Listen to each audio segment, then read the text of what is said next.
All right. Thank you, Dan. Thank you, Brian. Good morning, everyone. It's an honor to be here. I want to stress that point. I want to build upon what Dan was talking about just a little bit, is that historically when we go to conferences, we hear things like digital or we hear things like marketing, and I really tip my hat to Brian Pash and the Pash organization as it relates to attribution and analytics. I think it's something that this industry needs desperately, and I'm truly honored to be a part of this. As I look around, I look at the panelists, I look at the people here. Some of it is a little bit of like an alumni group. It's great to see so many familiar faces. It's great to see and be a part of so many people that we've known and partnered with through the years. So it's truly humbling. It's truly humbling to be up here. I'd also say that I, for one, very much look forward to being part of the panelists, part of the discussions, and I look forward to learning because there are so many talented individuals and great vendors and corporations that are here. And for our dealer partners that are in this room, give yourselves a round of applause because at the end of the day, we're going to learn a lot, and importantly, we're going to change the industry. And that's going to be one of the themes that I really want to focus on is how we truly, starting today, will be changing the industry in a meaningful way. Auto retail sales represents 15% of all retail in the United States, 15%. Arguably, we are the most important and impactful industry in the United States. Advertising, which absolutely fuels the success of auto retail, is a $200 billion industry just in the United States. $200 billion. And I would argue that one of the biggest opportunities that we have in 2017 and beyond is our ability to make sure that we best spend and invest the dollars that we have in front of us. So couldn't be more thrilled to be part of this inaugural summit. Again, tip my hat to Brian and the team because it is fantastic that we're engaging in such a meaningful way. I'm confident that we're all going to leave here learning a little bit more. I'm also confident that there'll be probably the next billion-dollar idea as it relates to us impacting both retail sales and automotive using analytics and using the new ways that we are impacting and moving the business forward. In order to begin, I need a clicker. Dan, who has the clicker? All right, can you pass it up?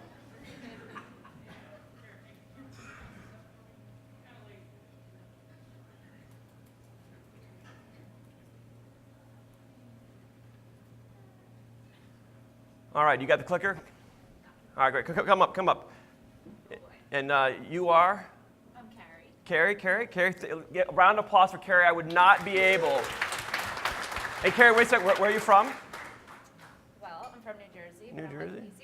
BCG. BCG? Oh, yeah. Oh, last name is Pash. That's right. So right. Brian absolutely outkicked his coverage. I would not be able to continue this presentation if it wasn't for this clicker and for what Carrie did. Wouldn't you agree that, again, Carrie's the one that actually got us this clicker? Yeah, fantastic. No, I don't think you did. So here, I got some money. Please, no, take the money. No, Carrie. Okay, no, it's all you. I would not have been able to have this clicker if it wasn't for what Carrie did in terms of bringing the clicker up stage. Again, round of applause for Carrie and what she did here. All right, let's jump in from anonymous to attributed. There's two themes. Yeah, Brian's like, is that really money? Yeah, Brian, it was real money. So there's two themes that I'd like to impart in the remaining time here, and they both involve around marketplaces. I'm going to do a brief history on the importance of efficient and effective marketplaces, and then I'm going to talk about how marketplaces will help us prepare as we continue to look at attribution moving forward. If you look at the history of in the United States advertising, it's always been about both context and relevancy as it relates to the best way to invest your marketing dollars. I like to see when you have high context and high relevancy that I call it sort of marketplace nirvana. You have that nirvana. And when you think through as a retailer, regardless of auto or non-auto, what you really want is to engage in consumers that are highly contextualized and are highly relevant and motivated to then buy your services.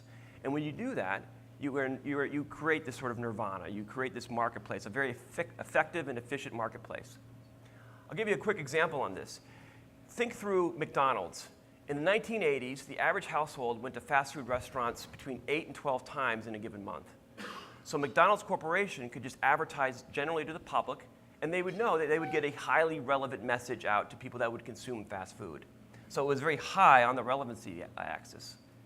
However, it wasn't really high on the contextual axis. And when you look at McDonald's success, it wasn't until they realized that they had to actually advertise to children in a contextualized way that children would understand on kids' shows. So think of the Muppets and think of the characters that they had. And so now they're engaging the children that would influence the buy. They would actually be highly relevant, and they'd be highly contextualized. And there's a lot of Harvard Business Reviews that talk about when McDonald's made that change to a highly relevant and highly contextual marketing environment, that their stock skyrocketed in the 80s because of their marketing strategies. Marketing works, especially when you think about it from a point of view of marketing nirvana. Because marketing works, there are so many other agencies and players that then say, hey, we want to get part of that. And the challenge with this paradigm is that then you get into low context and low relevancy, and that's where inefficiency takes place, and that's what I call the land of marketing hubris or lack of a marketplace. So again, two areas to think about as it relates to marketplaces. You have on the high context and high relevancy, and then you have low. A lot here, and I actually love all of this. And so I'm going to actually go through this a few different times. But the neat thing here is that everyone in this room is a part of US media and media history. So the very first ad in the United States was in 1704. The Boston News Leader actually published an ad in real estate. And it was very effective. It was actually a parcel of land on Long Island Sound called Oyster Bay, and they're able to effectively sell it, arguably launching newspapers as the golden age of developing marketplaces. High relevancy, highly contextualized. Think about, so who here historically either worked at newspapers and or used to advertise in newspapers? Right, so you look around, probably about 10, 15% of the room, and I'm here to say that newspapers for so many years created these effective marketplaces where they were highly contextualized and highly relevant, and they helped get outcomes. And that's ultimately, as a supplier or of the provider of services, what you want, outcomes. And then about 50 some odd years later, we have Ben Franklin. Ben Franklin launched a magazine, and in that magazine, he too then launched his first advertisement.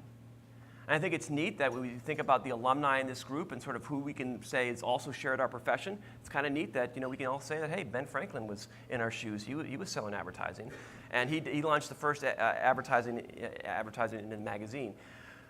And because of that, magazine sales took off.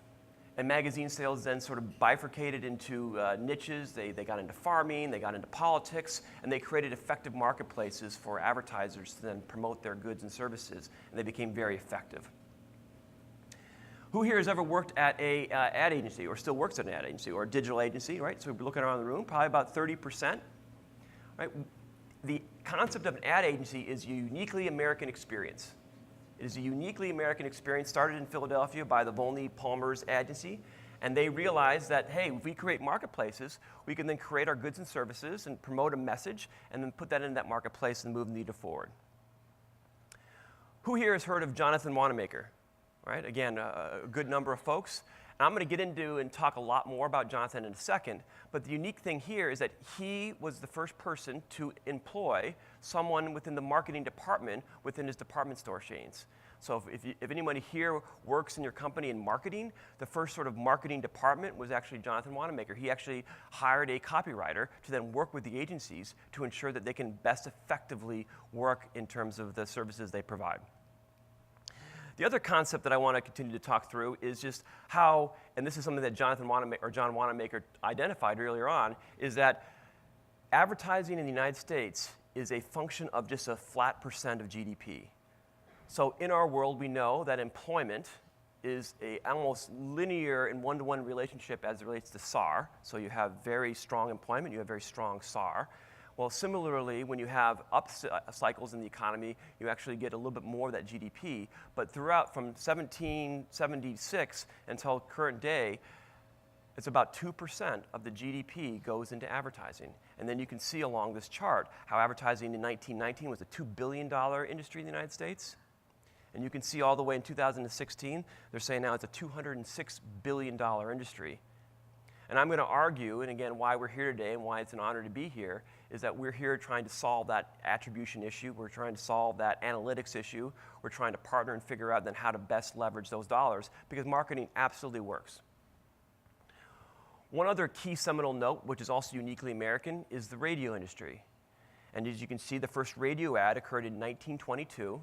I think it was AT&T was the company that then actually was part of WEAF, and they too advertised on real estate. And that really embarked on the dawn of the radio industry.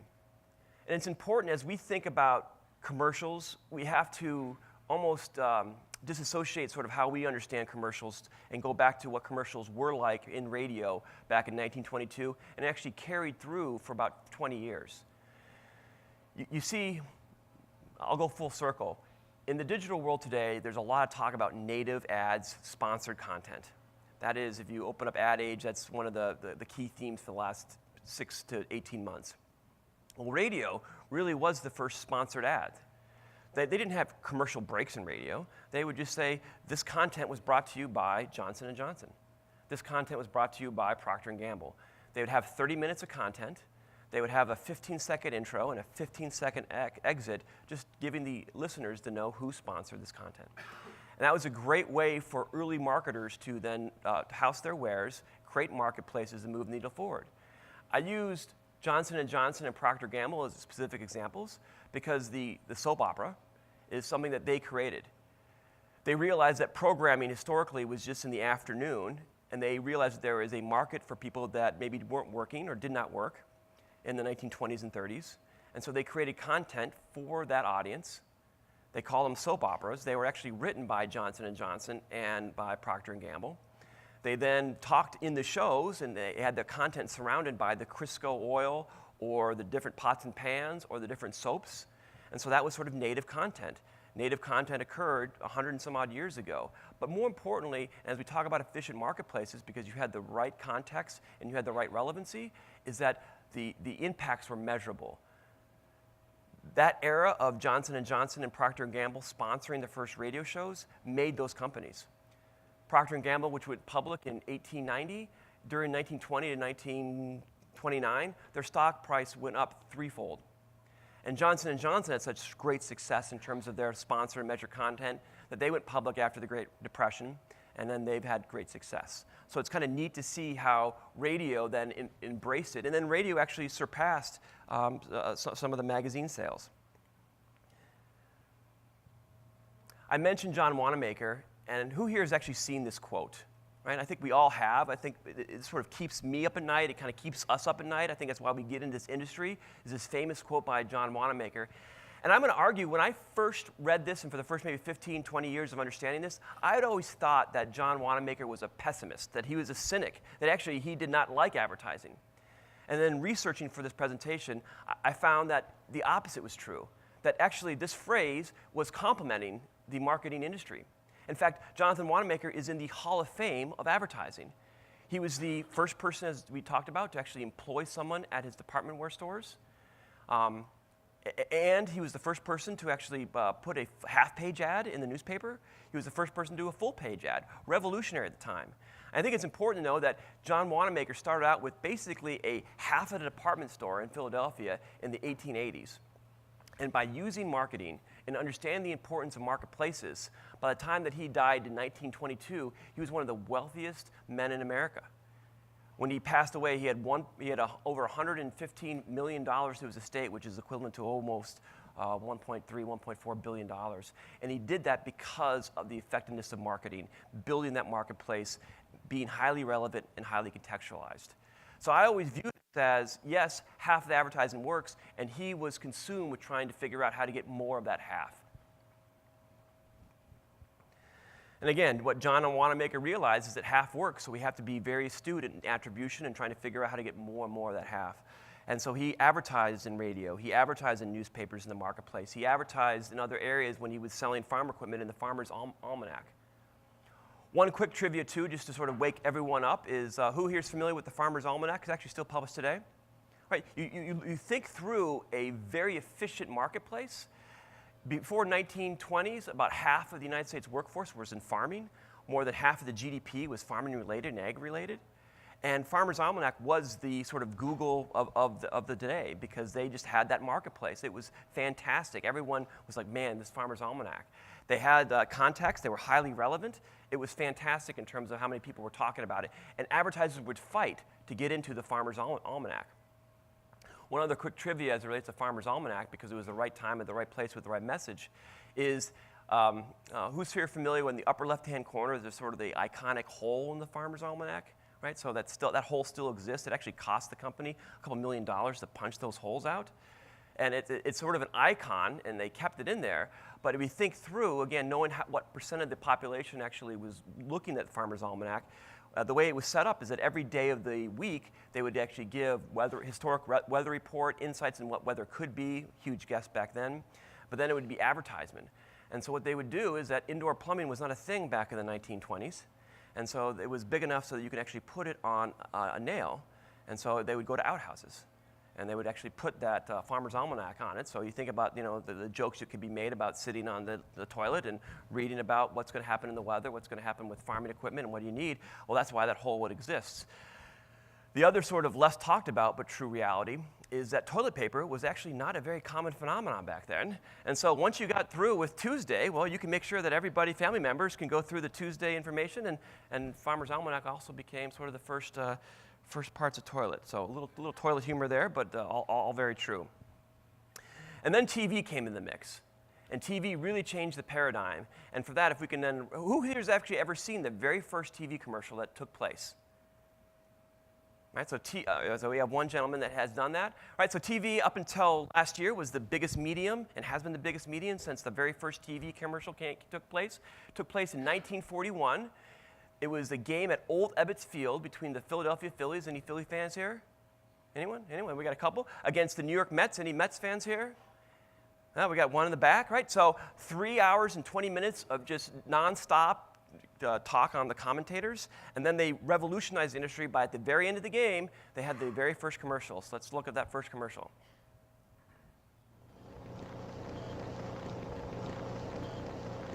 America runs on Bulova time.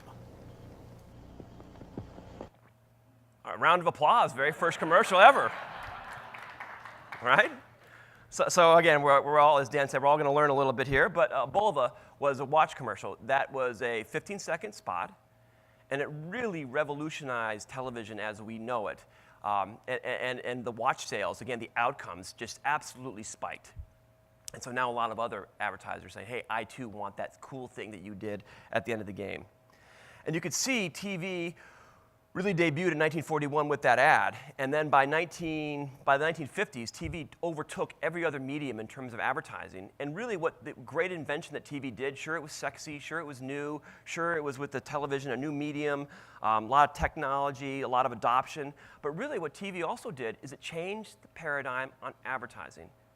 And I'm not here to say that television doesn't work, but I actually give them credit because they realized that historically, advertising was about finite supply, finding that marketplace, and being very effective. And TV realized as it grew that they actually could actually create commercial breaks.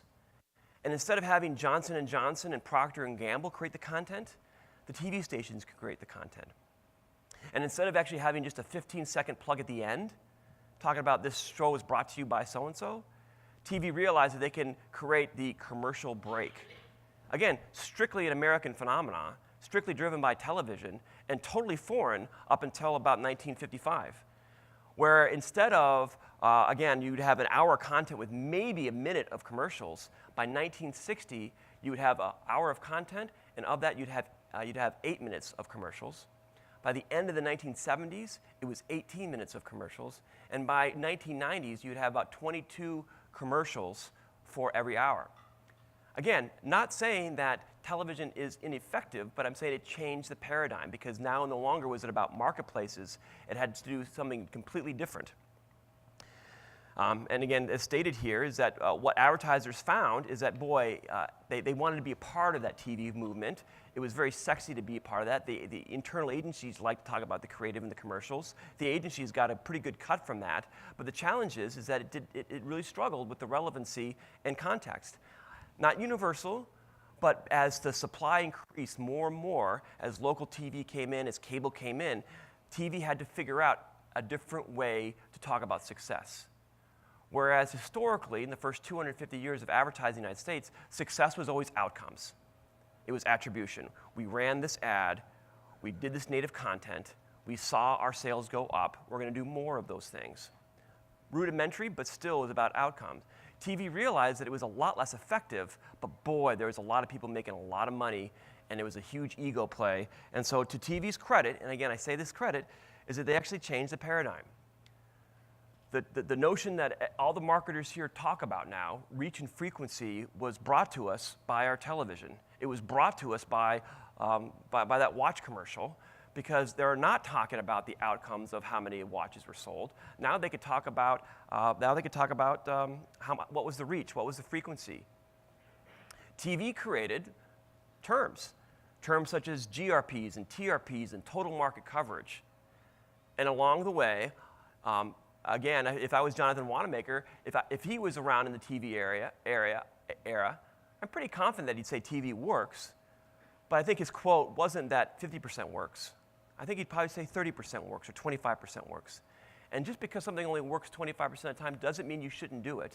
It just means you have to be a little bit more smart with your dollars, a little more educated with your money. And you can see just TV took off. And you could see when TV took off, it was the Mad Men era. I'm sure we've all watched Mad Men, right? But from 1950s, 1960s, the total spend in the advertising doubled. It doubled again. In fact, every 5 years it seems to be doubling. And then until 2016, you can see that the industry that we participate in is a $206 billion industry. And then another industry occurred. Another evolution occurred. And that evolution was one of digital. If you think through sort of where you were in 1993 and your first experiences with digital, that's largely people, I don't want to get into sort of, the military and what happened in Boston as it relates to the digital and the extranets or intranets. But really, 1993 was a tipping point because you had 5 million people that were subscribing generally to AOL. And that was sort of the modern day, arguably, birth of sort of all things digital. But at the time, digital advertising was not even a 0.5%. It was just very nascent, very beginning. But you can see where it took radio about 20, 25 years to overtake magazines, what it took television about 20 years to become the most dominant media, and about 15 years, digital just absolutely stormed for good reason, and became the #1 medium for which then advertisers then promote their goods and wares. So in 2017, this year, more advertisers in the United States will invest more in digital than they will in any other medium, including television. And for digital players that had tremendous frequency and tremendous reach,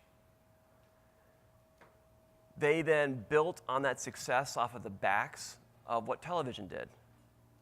So instead of necessarily talking about GRPs or TRPs, the industry talked about things that they could control: CPCs, CPLs, and CPMs.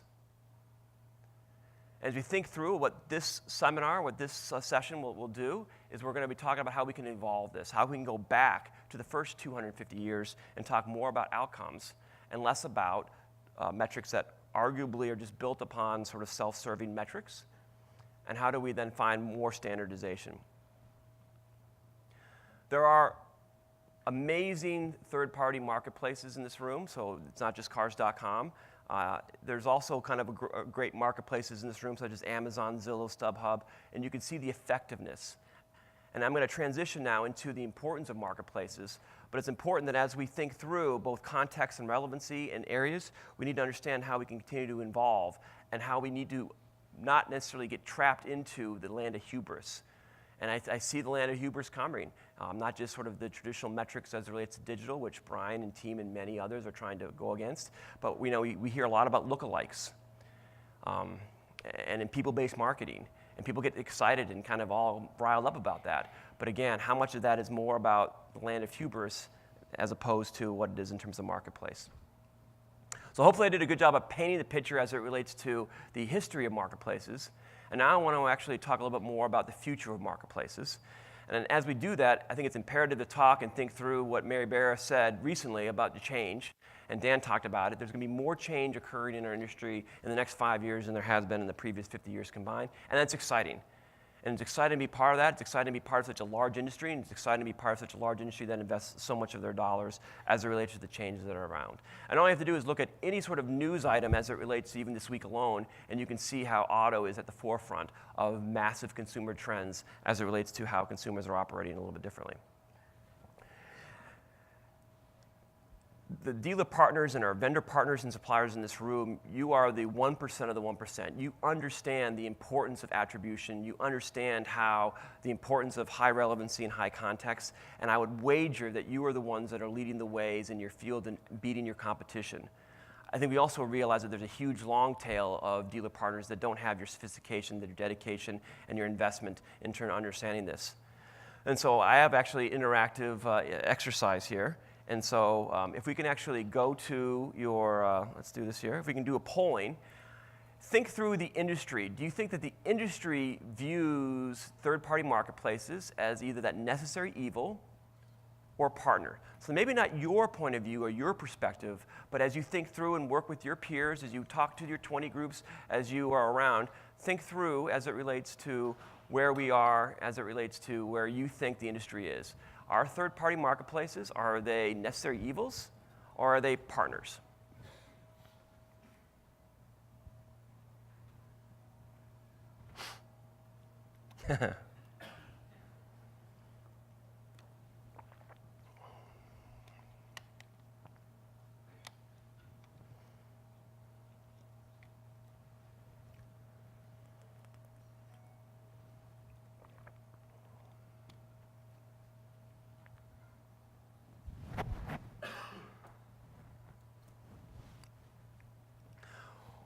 So not surprisingly, I think as I was talking to Brian and Carrie beforehand, that we were thinking there would be around that sort of 70% would say necessary evil.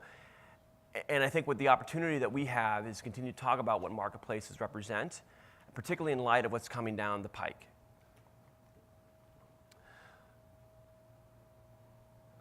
Again, think through a marketplace, whether it's your farmer's market or it's that sort of farmer's almanac. But think through that marketplace is what do you as an individual consumer, so take off your auto hat, put on the consumer hat, but why do you like marketplaces? And generally speaking, what you'll find is that there's a wide range of selection. You could talk to, again, think of the farmer's market, you could talk to a lot of people and figure out sort of what you want, organic food. A lot of reviews in terms of what you can get. Price comparisons, ease of use, mobility. This historically is what attracted consumers to marketplaces.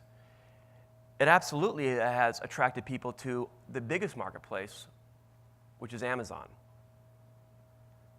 Now, I'm in awe of Amazon, as I think probably everyone here is in awe. So I guess you raise a hand, who here is a Prime member? So again, you look around the room, everybody, actually who's not? Who wants to admit that they are not a Prime? No, I'm just teasing you. So thank you for your honesty. I tell you, I love Amazon, I love studying them, I'm in awe of what they do. About 70% of the US population are Prime members. Think about that, 70%, 70%. Amazon, it's argued in the trade that Amazon represents almost 72, 73% of all transactions, digital transactions in the United States. It goes through Amazon. You think about a marketplace with that sort of breadth and scope, it's amazing. What's their formula for success? They've created the ultimate personalized marketplace. Amazing what they've done. Who here enjoyed shopping for books in bookstores in like the 80s and 90s? I know I did. I didn't know that I didn't like doing that. But then Amazon comes and improves the experience. And I'm like, oh my God, this is so much better. I get time, I get reviews, I can actually read what everyone else thinks about books. I loved it. Now, I still actually fancy going into bookstores and even some Amazon bookstores, but it's amazing what Amazon did for that, right? Who here, well, shoe shopping is probably a little bit different, but whether it's books or shoes or grocery stores, Amazon is the 800-pound gorilla. A lot's being written on which company is going to be the first company in the history of the United States to reach $1 trillion market cap. That's $1 trillion. And it's a fight and a race between Amazon and Apple. Again, I'm in awe of studying Amazon and what they've done. But it's also equally important to talk about how, as they've disrupted industries, as they've convinced us that there's a better experience elsewhere, it's also fair to understand and to appreciate and talk about that Amazon has shut down and laid off more small businesses in the United States than any company in the history of the United States. Whether it is small shoe stores, whether it is small discount stores, whether it is bookstores, Amazon has proved a better experience And in that process, they've shut down individual retailers at an alarming rate by providing better experience and laying off millions in the process. So I grew up, I was a teenage kid in the 80s, probably like a lot of people that were teenagers in the 80s. I went to malls, right? I went to malls. Who here has ever been to a mall? I also have some Gen Z, my daughter's Gen Z. She wouldn't even begin to know what a mall is. And while I'm not 100% putting Amazon as the reason why malls have failed, it's good to discuss what Amazon does when they create a very efficient and effective marketplace, and how Amazon should be at least discussed in terms of their effect on how there really are very few malls, and the malls that are still around have had to change and change rapidly. I'm going to continue on Amazon, and I'll get to the point in a second on why it's important for this conference. Is on June 16th, Amazon for $13.7 billion bought Whole Foods. The industry did not think that Amazon would get into that space. And the reason why is that grocery was viewed as highly, highly personal.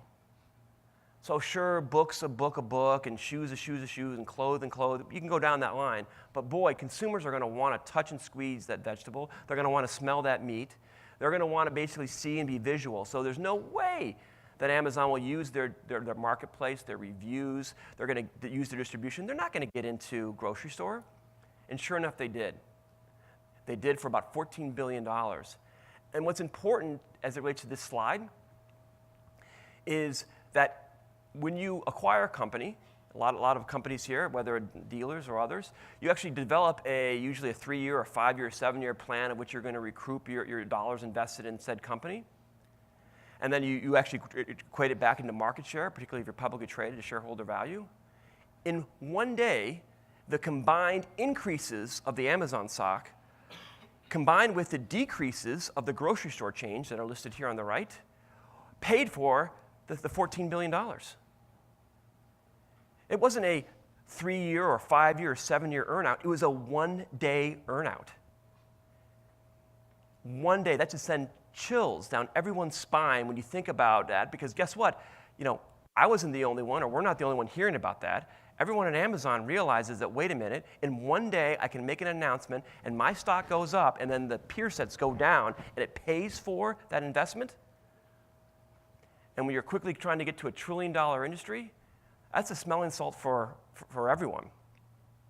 And I bring this up not to be alarmist, but we've talked to no fewer than 7 different independent sources. And we know that Amazon, through a shell real estate company, has bought between 30 and 40 incredibly large parcels of land, all next to Mannheim and Odessa auctions. And they will be getting into at least the used car space very, very soon.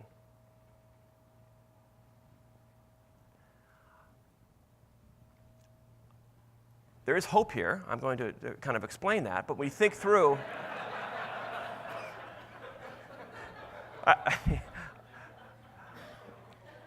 but there is hope here, I promise, and there's some great stories, and we're going to get into that. But I really want to stress this point, is that, we just recently did some research with a company out of New York that does ethnographic research with Wolf and Wilming, and they came back and said that, hey, listen, and again, not a surprise, and I'm not going to point a finger at retailers, I'm not going to point a finger at suppliers and vendors, I'm not going to point a finger at our OEM friends. We're all in this together. But the research builds upon Jared Hamilton about 2 years ago at Driving Sales. He actually said, listen, SAR would go from about 17 million to 20 million if we can improve the system. The people are actually choosing not to buy a car more frequently. It's not because the cars are made better or this, that, and the other. It's just they don't appreciate the experience. And we just got research back last week. And again, not pointing fingers. This is, if anything, it's at whatcars.com, and others could do better. But the average consumer, when asked what you would rather do through their comprehensive research, said they would actually rather fly from New York to LA in a center seat than buy a car. They would rather do their taxes. And I think probably most alarming as it relates to our opportunities, they would rather give up sex for 30 days than participate in buying a new or used car. So I'm thinking about, okay, so I already did a little like toilet humor, right? I'm thinking maybe our new tagline should be, we need to help people have more sex. But I think as it thinks through is that Amazon's not the only one to also understand the challenges that are here. If I didn't, and many of us didn't understand that I didn't even like, again, going back to the bookstore analogy, I didn't even realize that I didn't like going to the bookstore, right? But most people talk about how we can improve the process. And I'm going to say that we have a solution. There's a solution in the industry, and there's opportunities. But again, this is why we're convinced that Amazon will get in this space. The other reality is that Amazon marches and wants to be that $1 trillion company. It'll take about 3,000 heads of lettuce to sell through Whole Foods than it is from one average used car. So they realize that the best way they can grow their top line is getting into products and services that they can then sell and sell quickly. All right, and again, let's now put on a hat on. Let's say Amazon does get into space. They get into space big with big chains. They use their distribution. They use their brand. And again, think about what Amazon will be bringing to the table. They're going to bring a wide selection of consumer reviews. The same reason why we like Amazon for buying books or clothing or jewelry or anything else. A wide inventory selection. They're going to have reviews, price comparisons. It's going to be easy use, and it's going to be very mobile friendly. And I think it's important for our dealer friends in the world is that, initially, just like the single point bookstore or maybe the department store, is that you're going to say, well, I could take them on myself, or I'm going to improve all these things. I think it's important to know that through a strategy and through great partnerships, there's absolutely a niche to be tremendously successful in going against Amazon. Because I think Amazon's bets that I actually disagree with is that they think that individual brands don't matter.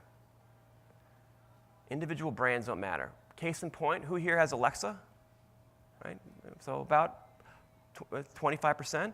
When you go, Alexa, I want batteries, they don't bring up Duracell batteries. They bring up the Amazon brand batteries. You have to actually now then ask for Duracell, which puts even greater pressure on companies like Duracell as it relates to where moving forward. Right? They're thinking brands just don't matter, or that more importantly, their brand is the one that matters the most. And they have that size and scale to go after it. Physical locations don't matter, and experiences don't matter. But here is the long-awaited sort of hope, and what gets me excited, and which is why I was so excited to join this stage, is that who here has ever shopped at Best Buy? Right. So Best Buy is an amazing turnaround story. 5 years ago, Wall Street Journal, Financial Times, everyone said that Best Buy had less than 4 months cash supply, and then they too will be going bankrupt because of Amazon. They too will join the junkyard of every other company that Amazon has helped put under business. Now, they being Best Buy, made a lot of mistakes. A lot of mistakes. Mistake number one is that they had different prices than Amazon, and they just thought that they could then talk their way through that. Mistake number two is they realized that when consumers were coming in with their cell phones and looking at electronic appliances and saying, hey, I'd like to actually buy this, they said, well, I don't like that price comparison, so I'm going to shut off Wi-Fi. I'm going to actually paint the inside of Best Buy to actually make cell phone reception even more difficult. I want to control the experience. Best Buy stock plummeted. Their sales plummeted. They were literally within just a couple of weeks of going bankrupt. They fired their CEO. They fired their executive team. They actually fired their board of directors and said, horrible, horrible mistakes. They bring in Aubert Joly that came in as a CEO. And what Aubert said, he goes, listen, we have physical locations that matter. And importantly, we have what we would call the blue shirts that matter. And let's actually think through their space that they're in. And as I walk through the space, think through how it relates to the auto world.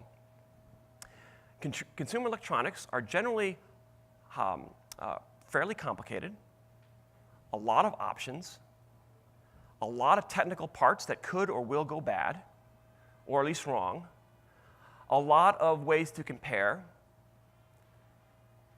And so what Mr. Joly said is, listen, as it relates to a fairly high expensive, fairly technical product, I want to turn our blue shirts into an asset. I want to turn our physical stores into an asset.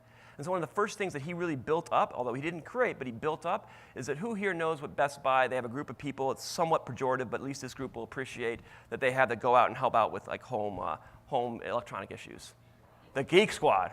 He was like, I'm going to put the Geek Squad up on a pedestal and talk about them. I'm going to train and educate my blue shirts. And then as I read their Q3 earnings, they're going to continue to double down on creating the in-home experience, building different branches of the Geek Squad, and then making sure that then those individuals can help consumers with these highly priced, highly technical devices. The parallels with auto is just stark. It's amazing in terms of the opportunity. And if you actually look at the financial results from Best Buy over the last 3 years and look at their stock performance, they've outperformed almost every other company. And they've crushed Amazon as it relates to their stock performance. They've demonstrated that people matter. They've demonstrated that reviews, the people matter, and importantly, physical locations matter. And that's what I think is a tremendous ray of hope when Amazon comes into our space in the next 18 months. And one of the ways they're going to do that, and one of the ways that we can continue to help, is it relates to marketplaces. How can we improve our own services, let alone leverage effective marketplaces like cars or others you see in this room, to ensure that we're just not viewed as that necessary evil, but we're viewed as that partner to help with that journey. And I'm going to wrap up by talking a little bit, so this is a little bit of the commercial break, but there are some very important ways to natively talk about the opportunities that we have. Is that at Cars.com, we really believe in what we call the 4 Ps, and at the back we can actually talk about the brochures, and there's some educational pieces at it. But if you think through digital as it relates to the automotive space, that first wave was all about the product, getting your inventory online, and actually getting the ADF standards as it relates to the first emails online. How does that work? But getting the product online. And again, we know that 70% of the consumers still are undecided on sort of where to go or what to buy as it relates to the product. That next wave, and my great friend Dale Pollack, so much credit, is he said, listen, we need to talk about price. And how do we normalize price, both on the wholesale side as well as on the transaction side? And we need to make that transparent. And we need to make sure that that price becomes normalized.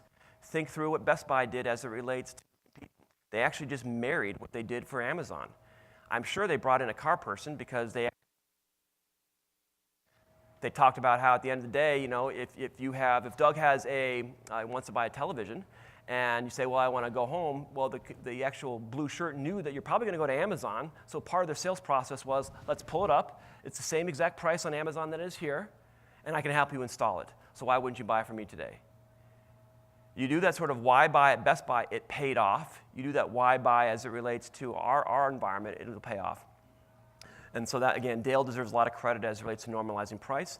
In about 2010, there was a lot of focus on sort of the other aspect that Amazon does well, which is that place and reviewing of the place. So there are companies like Cars.com, Yelp, DealerRater. They really help put the reviews out there, similar to what Amazon does as it relates to reviewing in the wisdom of the crowd. And that last piece, which we were super excited about, is that person. And I'll talk a little bit about that person, but we find that 97% of consumers that buy, new or used, want to know who they're buying from before they walk into the dealership. And again, we have a product that allows the consumers to do that. There are a lot of companies that I admire. There are a lot of mentors, both directly and indirectly, I follow, and not the least of which is Brian DeBoer, the CEO of Lithia. Amazing leader. If you actually look at Lithia's stock price this year, it's astounding. And this is actually just pulled right from his earnings call, so a couple weeks ago. And just look at the number of times that he referenced the importance of their people. And as you think through your own mission statement and what you're focusing on, how are you investing on activating your people? How are you focusing on maintaining and keeping your people? How are you turning your people into a marketing asset?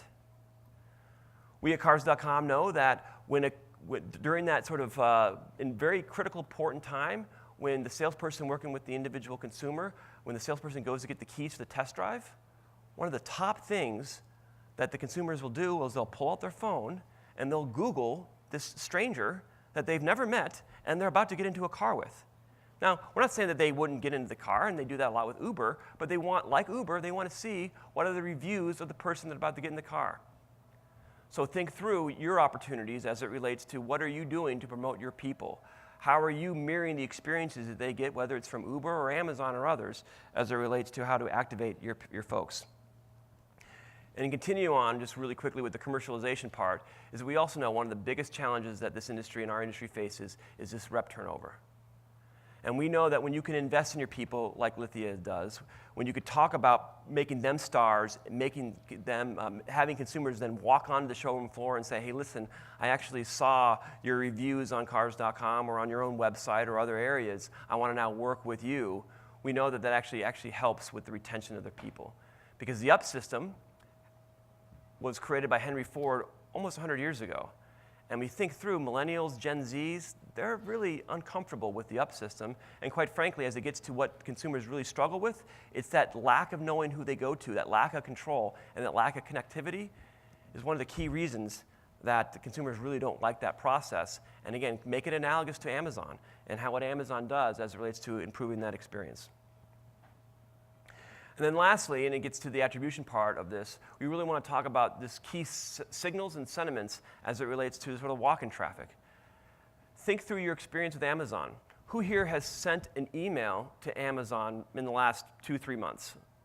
Right, so there's a few, and as you think through, and I have, but when you do, it's for really bad things. Right? Something went wrong, whether the order didn't come or it came broken, and you need to then go through the process of returning it. And so we need to think through and appreciate the fact that today the consumer oftentimes do not associate email with a positive, this is going right. Oftentimes that they are actually thinking that this is not going as well.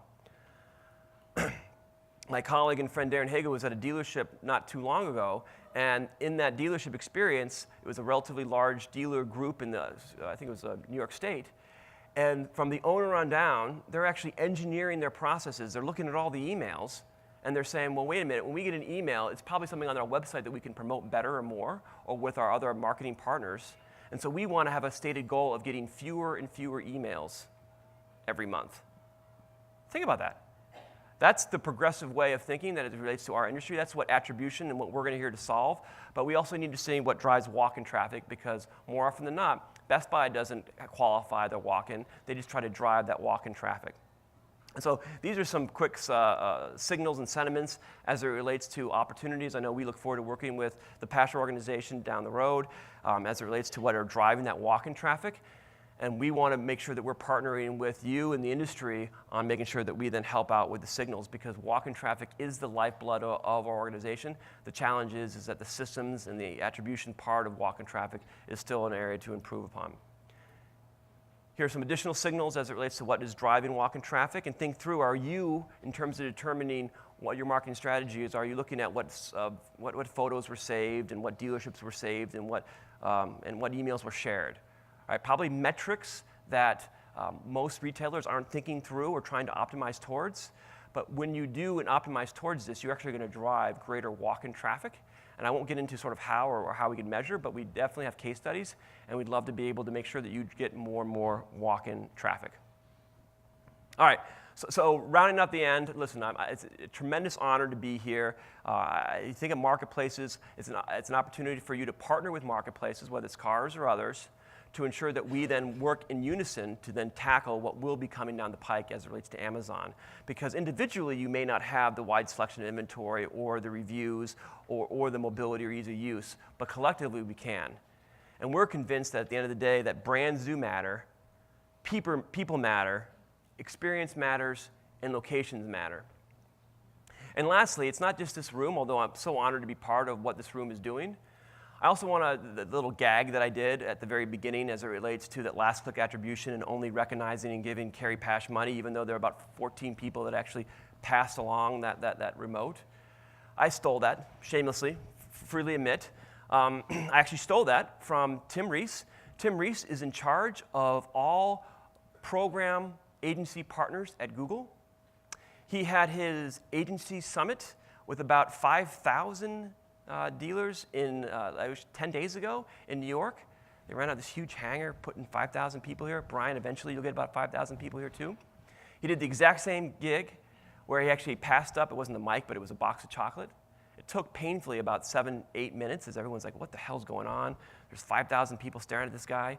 But at the end of the day, what Tim then talked about is how the agencies and the resellers of paid search need to adopt and understand that it can't be about last click. And many in the room understand that and are great business partners, but he said the day of reckoning is coming for those that are just going towards singular metrics and not focusing on outcomes and focusing more on last click. So there are great partners as it relates to both Google and Facebook, as it relates to also leading this charge. So if there's any questions, I'm around for the next couple of days. I'm also going to be various different ways to connect with me. And it's an honor to be here. And listen, it's great to be kicking off the inaugural AAAS Summit. So Dan, here you go.